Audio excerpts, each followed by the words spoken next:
There's no way they could have escaped, but just to tell the social media that they are not regretting after the current head of state or the boss of the country, President Ruto, had fired all his cabinets.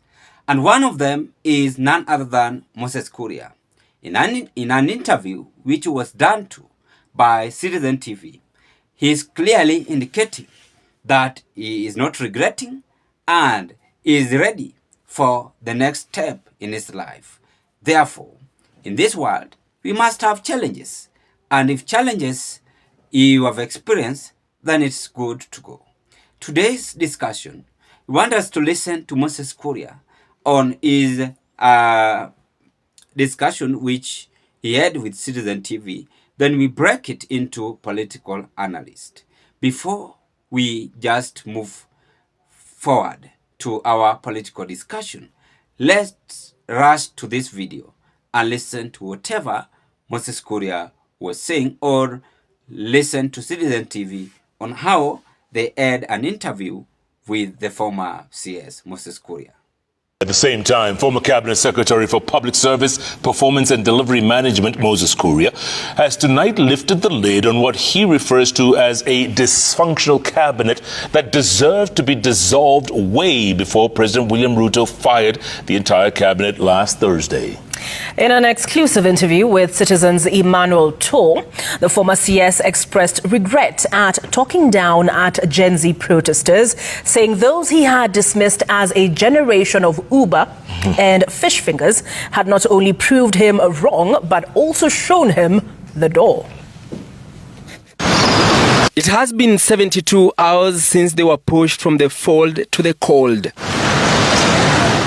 Apart from their farewell messages posted on their social media platforms, the former cabinet secretaries have gone quiet as their former boss, President William Ruto, kickstarts the process of hiring a fresh team. But breaking his silence, former Public Service Performance and Delivery Management CS Moses Kuria said the cabinet he served was disjointed and that cracks within the executive team had made it untenable to transact business for the people. Where we had problems, even to have cabinet committees was a problem. And we want to give the president a chance to reform his government. To my colleagues, I would say that we don't even have to worry about, I don't know, who was fired for this and fired for that.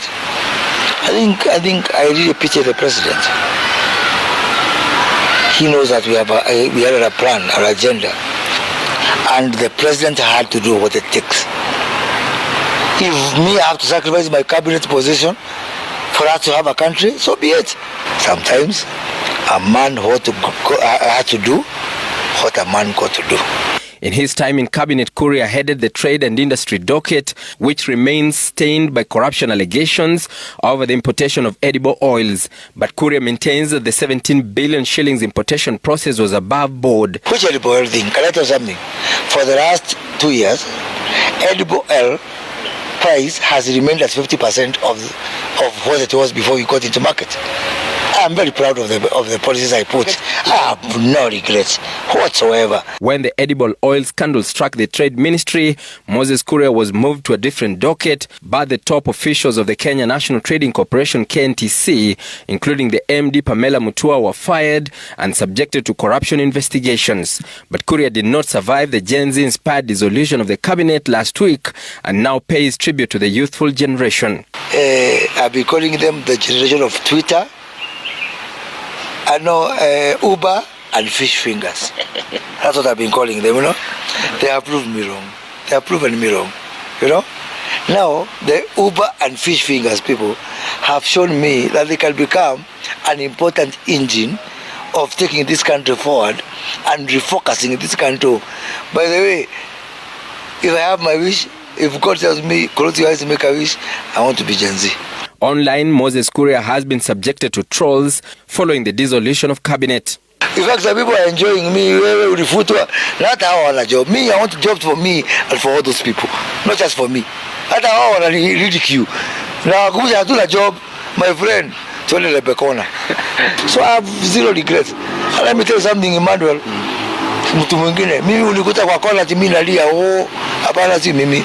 I am a global person. And as President Ruto plans to reconstitute a broad-based cabinet, Kuria says he supports the plan to have the opposition members join the ranks of government. This is not something which I'm just happy about. It's something I encourage and something I'm going to actively cultivate. So you encourage him to pick people from the opposition? Not just pick people from the opposition, but form a government of national unity. I'm for it. Yeah.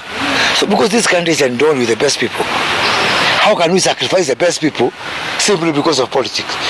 Emmanuel Toh, Citizen TV, Nairobi. Among the cabinets who are now coming out and talking as other cabinets are quiet after Ruto had fired them. And is the first cabinet now regretting, and it has been confirmed in the public view. Number 2, the former CS is lamenting and is wishing himself to be like Gen Z because he's getting old and he have felt it. That is what I can see on Moses Kuria.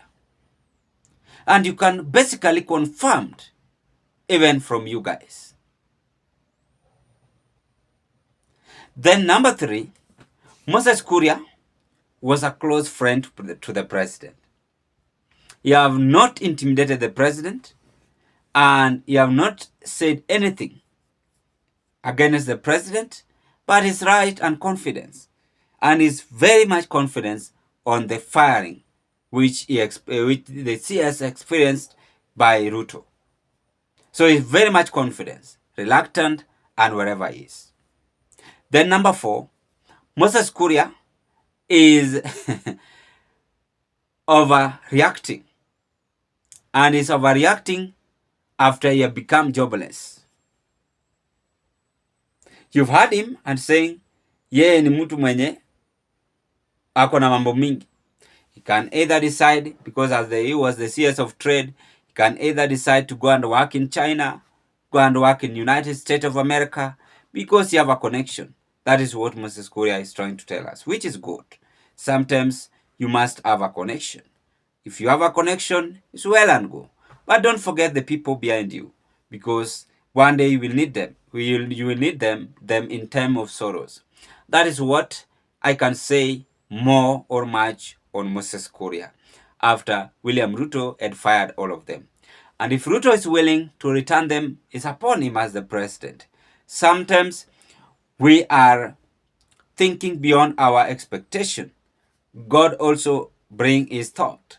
And that is what I think Ruto have done so far. And he is clearly telling the people that he's ready to serve them. Let this his term bring fruit to this our country. That is what I can conclude on Moses Kuria. Ladies and gentlemen, then lastly, Kuria is basically confirming to us his next political tip before 2027. Do you think Moses Kuria is going to campaign for Ruto? With me, I think so. And it is very easy for him to campaign for Ruto. And you can as well detect it. Thank you so much, and I wish you all the best. For more political observation, subscribe to this our YouTube channel, like this video, watch, share, and give us your opinion at the comment section below. And to the members, I want to appreciate you so much for your great support to this channel.